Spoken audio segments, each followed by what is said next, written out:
জানা উচিত ছিল যে আমরা কে বা কারা। অশোক কীর্তনিয়া তো গাড়িতে ছিলই না, তার মিসেস ছিল, আমি ছিলাম। তো যদি তারা একবার জানতো, কিন্তু আমি অনেকবার তাদের কাছে জানতে চেয়েছিলাম কেন এরকম আমাদের উপরে হামলা করা হলো বা কিছু, তারা তো কিছু বললো না। তো একটাই কথা বলবো, বিজেপি বিধায়কের গাড়ি হিসাবেই তারা টার্গেটটা করেছিল। মমতা বন্দ্যোপাধ্যায়কে একটা মহিলা মুখ্যমন্ত্রী হয়ে বাড়ি ঘরে ছেলে মেয়েদের আমরা ডাকুরা পর্যন্ত আমরা হিন্দি মুভিতে দেখেছি, ডাকুরা পর্যন্ত মহিলা দেখলে ছেড়ে দেয়। আরে না না, তোমার সঙ্গে দুশ্মনী না, তোমার হাজব্যান্ডের সঙ্গে দুশ্মনী, এই কথা বলে ছেড়ে দেয়। উনি ওই জায়গাটা পর্যন্ত ভুলে গেছেন। মুখ্যমন্ত্রী একেবারে কিংবদন্তি, যেমন সুদর্শন সুপুরুষ তেমন সুপার বক্তা। আজকে আপনাকে আমি একটা কোশ্চেন করবো যে কেন এখানে এসেছেন, কেন? তো স্বপনবাবুর বাড়িতে এসেছি, সেটা আমার জন্য আনন্দের বিষয়, কিন্তু যেই কারণটা এসেছি সেটা দুর্ভাগ্যের বিষয়।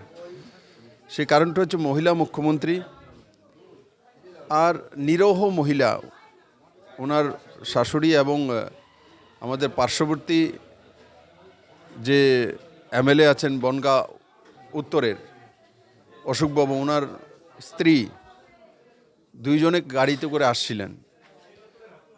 ওর তৃণমূলের গুন্ডারা তাদের উপরে আক্রমণ করে এবং মানে আমরা একটা পুজো বাড়িতে গেছিলাম বেলেডাঙ্গা, গোপালনগর বিধানসভায়, উত্তর বিধানসভার গোপালনগর বেলেডাঙ্গা চারাতলাতে। তো ওখানে একটা পুজোর নিমন্ত্রিত ছিলাম আমরা। আমাদের সঙ্গে অতিথি হিসাবে ছিলেন অশোক কীর্তনিয়ার স্ত্রী, আর আমাদের বিশ্ব হিন্দু পরিষদের সম্পাদক রাজীব গোস্বামী সহ সম্পাদকও কয়েকজন ছিল। গাড়িতে আমরা মোট 5 জন ছিলাম, মৌমিতা কীর্তনিয়া, আমি রিঙ্কু বৈরাগী, আরও কয়েকজন দাদারা আমাদের সঙ্গে। জ্বালিয়ে দেওয়ার ষড়যন্ত্র, আর সেই ষড়যন্ত্র থেকে প্রাণে বেঁচে বেরিয়ে আসা এই দুইজন মাতৃশক্তি, তাদেরকে দেখার জন্য আমি এসেছি। আমি ধিক্কার জানাই বন্দ্যোপাধ্যায়কে, একটা মহিলা মুখ্যমন্ত্রী হয়ে বাড়ি ঘরে ছেলে মেয়েদের আমরা ডাকুরা পর্যন্ত আমরা হিন্দি মুভিতে দেখেছি, ডাকুরা পর্যন্ত মহিলা দেখলে ছেড়ে দেয়। আরে না না, তোমার সঙ্গে দুশ্মনী না, তোমার হাজব্যান্ডের সঙ্গে দুশ্মনী, এই কথা বলে ছেড়ে দেয়। উনি ওই জায়গাটা পর্যন্ত ভুলে গেছেন। সারা রাজ্যে উকসিয়ে উনি এগুলো করাচ্ছেন, সবগুলোর পেছনে উনি। কারণ এগুলো কোনো জায়গাতে উনি নিন্দাও করেন না, ওই জায়গাতে জানো না, আর এদেরকে বলবেন উকসিয়ে আরও সহযোগিতা করা ওনার। 7টার পরে উল্টো বলবেন মহিলারা যাতে না বেরোয়। তার মানে উনি যারা রেপ করছে, এই ধরনের মহিলাদের সঙ্গে দুর্ব্যবহার করছে, উনি তাদেরকে উৎসাহিত করছেন। তো আমি এক কথাই বলবো, বিনাশকালে বিপরীত বুদ্ধি, ওনার যাওয়ার সময় হয়ে গেছে। এ কারণে উনি মতিভ্রম হয়ে গেছেন। তো ওনার যা ইচ্ছা তাই বলেন, যা ইচ্ছা তাই করেন। পশ্চিমবঙ্গের মানুষের দুর্ভাগ্য যে এমন একটা মুখ্যমন্ত্রী যেনার কোনো রেসপন্সিবিলিটি নেই। যদি কলকাতা শহরে জল উঠেছে 24 ঘন্টার মধ্যে, বড় পরিমাণে বৃষ্টি হয়েছে, জল উঠতেই পারে, উঠেছে। তারপর 9 জন বিদ্যুৎ পৃষ্ঠ হয়ে মারা গেছেন, তো উনি বলছেন এটা তো বিদ্যুৎ ডিপার্টমেন্টের। পার্থবাবু যে এডুকেশন মিনিস্টার, ওর ঘরের মধ্যে সিবিআই 50 কোটি টাকা ওনার বান্ধবী সহ পেয়েছে। বললে তো ওটা তো এডুকেশন মিনিস্টারের দায়িত্ব। এতগুলো লোকের চাকরি চলে গেল, তো বলছে যে হায়ার এডুকেশনের যে চেয়ারম্যান আছে ওর দায়িত্ব। এতগুলি লোক 27টা লোক আগুনে জলে রাখ হয়ে গেল, গরিব শ্রমিক আনন্দপুরে।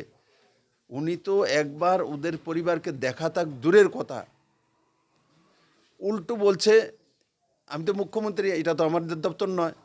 ওনার আজীব কথা, কোনো কিচ্ছু উনি দায়িত্ব নিতে চান না, কোনো কিছু। যার যে কোনো রেসপন্সিবিলিটি নেয় না, দায়িত্ব নেয় না।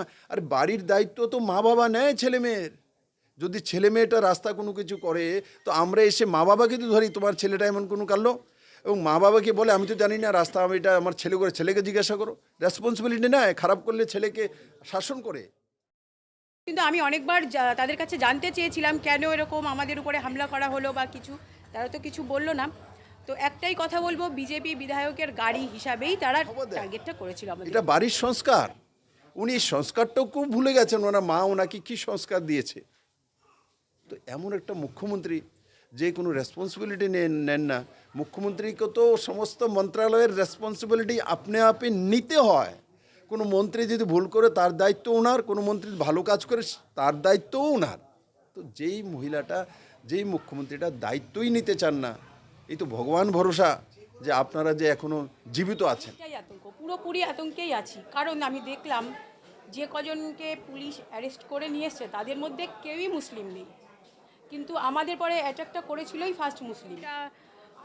মানে আমরা একটা পুজো বাড়িতে গেছিলাম বেলেডাঙ্গা, গোপালনগর বিধানসভায়, উত্তর বিধানসভার গোপালনগর বেলেডাঙ্গা চারাতলাতে। তো ওখানে একটা পুজোর নিমন্ত্রিত ছিলাম আমরা।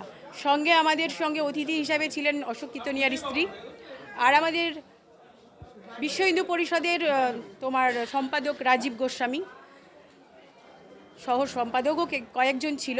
গাড়িতে আমরা মোট 5 জন ছিলাম, মৌমিতা কীর্তনিয়া, আমি রিঙ্কু বৈরাগী, আরও কয়েকজন দাদারা আমাদের সঙ্গে ছিল। তো হঠাৎ করে যে আক্রমণটা হলো আমাদের সঙ্গে, কিসে কেন আমি ঠিক বুঝতে পারলাম না। পরে জিনিসটা তো পরিষ্কার হলো, যেহেতু কিছুটা স্লোগান পেছন থেকে এসছিল যে অশোক কীর্তনিয়া গো ব্যাক, বা দিদি আমাদেরকে যে কি বলবো লক্ষ্মী ভাণ্ডারটা দিচ্ছে আরও 500 টাকা বাড়িয়ে, তো দুহাত ভরে দিয়েছে দিদি। তো দুহাত ভরে তো আমি বলবো এক হাতে ভিক্ষা নিচ্ছ যারা এইভাবে সন্তুষ্ট এই 1500 টাকায়, তোমরা যদি এখনও এইভাবেই না বুঝে চলতে থাকো তাহলে দুহাত ভরেই সত্যিই ভিক্ষা করতে হবে আর কদিন পরে। তো এই 1500 টাকাটাই কি সব কিছু? কিছু দিদিরা বলছেন যে আমাদের স্বামীর কাছে হাত পাততে হবে না। তো তাদেরকে আমি একটাই কথা বলবো, যেদিন অগ্নি সাক্ষী করে আপনারা বিবাহিত জীবনে আবদ্ধ হয়েছিলেন, সেদিন কিন্তু যার সঙ্গে বিবাহিত জীবনে আবদ্ধ হলেন সে কিন্তু ভাত কাপড়ের দায়িত্ব, একটা রেওয়াজ রীতি থাকে আমাদের মধ্যে, তারা কিন্তু বহন করে। তো সেই পুরুষ ছেলেটা যদি সব কিছুই A to Z করতে পারে, তো মাসের এই 1500 টাকা কি তার থেকেও বেশি? আর আপনি যে এত যে দিদিরা আপনারা নিশ্চয়ই, বা আমি আপনি আমরা সকলেই আমাদের সর্বস্ব কেউ কেউ আছি, সবটা শেষ করেও ছেলে মেয়েদেরকে আমরা পড়াই। তো সেটা কি শুধু এই ভাতা নেওয়ার জন্যে? তো আপনারা যদি ঠিক না থাকেন তো পরবর্তীতে ভাতাই বাড়বে। 1500 টাকার থেকে হয়তো 2000 টাকা আরও 500 টাকা বাড়তে পারে। তো তাদের সংসারের কি কোনো চাহিদা নেই? তারা কি এইটুকুতেই গণ্ডিবদ্ধ থাকতে চায়? আর একটা প্রকল্প, নামটা ঠিক আমার মনে পড়ছে না, ছেলেদের জন্য যুব ভাতা, হয়তো সম্ভবত 1500 টাকা করে তাদেরকেও করেছে। তো একটা ছেলের কাছে জিজ্ঞাসা করে দেখবেন 50 টাকায় ডেলি তার কি কি খরচা হতে পারে। তো কিছু বলবো না। আক্রমণটা কেন হলো এটা আমার আক্রমণটা হচ্ছে বিজেপি MLA-র গাড়ি ভেবেই তারা আমাদেরকে আক্রমণ করেছে। তবে তাদেরকে আমাদের উচিত ছিল যে আমরা কে বা কারা। অশোক কীর্তনিয়া তো গাড়িতে ছিলই না, তার মিসেস ছিল, আমি ছিলাম। তো যদি তারা একবার জানতো, কিন্তু আমি অনেকবার তাদের কাছে জানতে চেয়েছিলাম কেন এরকম আমাদের উপরে হামলা করা হলো বা কিছু, তারা তো কিছু বললো না। তো একটাই কথা বলবো, বিজেপি বিধায়কের গাড়ি হিসাবেই তারা টার্গেটটা করেছিল আমাদের।